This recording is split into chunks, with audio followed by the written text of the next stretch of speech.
Time now for a look at some of the day's business news. Stephen Carroll joining us in the studio. Stephen, beginning with this decision by Harley-Davidson to make changes to its productions after trade dispute between the US and EU. That's right. The iconic motorcycle brand is to move some of its production out of the United States after the European Union imposed import tariffs on its products. The 31% levy adds more than $2,000 to the cost of a Harley for EU consumers. Now, rather than pass on that cost to buyers, the company has decided to move production of the motorcycles that it sells in the EU outside of the United States. The White House has blamed Brussels for the move. Charlie James has the story. Harley-Davidson is hitting the road. In the latest twist to the US-EU trade debacle, the iconic American motorcycle company has announced it's moving some production overseas to avoid the EU's retaliatory tariffs. Harley-Davidson says the EU's reaction to Donald Trump's steel tariffs would add an additional $2,200 cost to each motorcycle it exports from the U.S. to Europe. And Europe accounts for about 16% of Harley's sales, its biggest market outside of the U.S. The decision is the most high-profile example yet of this widening trade dispute's impact, and it's a blow to the Trump administration's efforts to protect American jobs by levying tariffs. Responding on Twitter, Donald Trump expressed surprise and placed the blame on the EU for engaging in trade practices that hurt the American economy. White House Press Secretary Sarah Sanders echoed the president's accusations. The European Union is trying to punish U.S. workers because they have engaged repeatedly in unfair trade practices, and the president is saying enough is enough. We'd like to work with the EU to work on a level playing field. It's not clear yet where Harley-Davidson will increase production, but it is more bad news for its American employees. Earlier this year, the company closed a factory in Missouri in an effort to overcome slumping sales.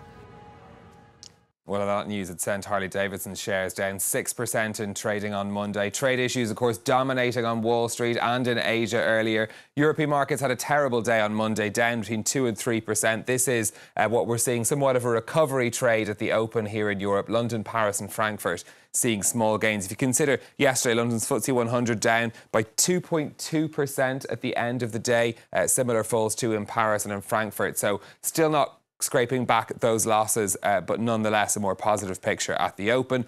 Over in Asia today, we had seen the trade fears playing into trading, particularly on Chinese markets. Now, those markets were down further earlier on in trading as the day went on there. On the trading day, we saw those losses being paired in Shanghai and in Hong Kong as well. But nonetheless, trade tension still a big issue for investors. Next, the board of Air France-KLM is meeting to discuss the leadership of the airline group. This after objections were raised to the nomination of Philippe Capron to be new chief executive. He's currently the chief financial officer at Veolia.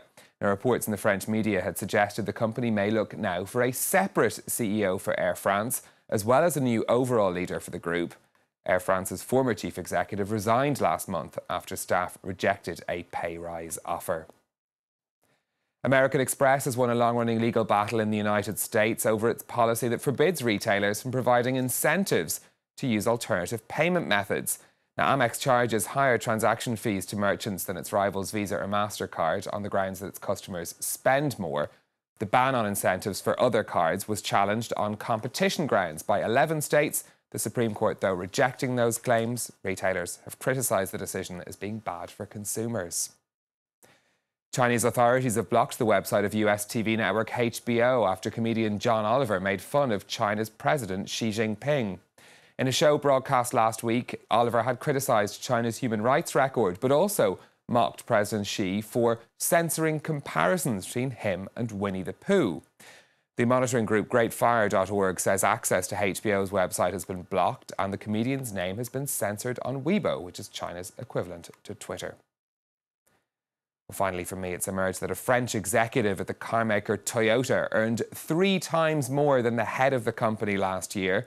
Didier Leroy is the chief competitive officer at the Japanese firm. He earned 1 billion yen, or around 7.8 million euros, in the year to the end of March. That's an increase of almost 50% on his previous year's pay, and it's roughly triple what Toyota's chief Akio Toyoda earned. Now, Toyota says part of the reason for the gap is nationality. They take into account the pay from each country and region. Mr. Leroy is one of 7 executives at Toyota and the only foreigner among them who's been charged with transforming the business, and he's obviously very well paid for it as well.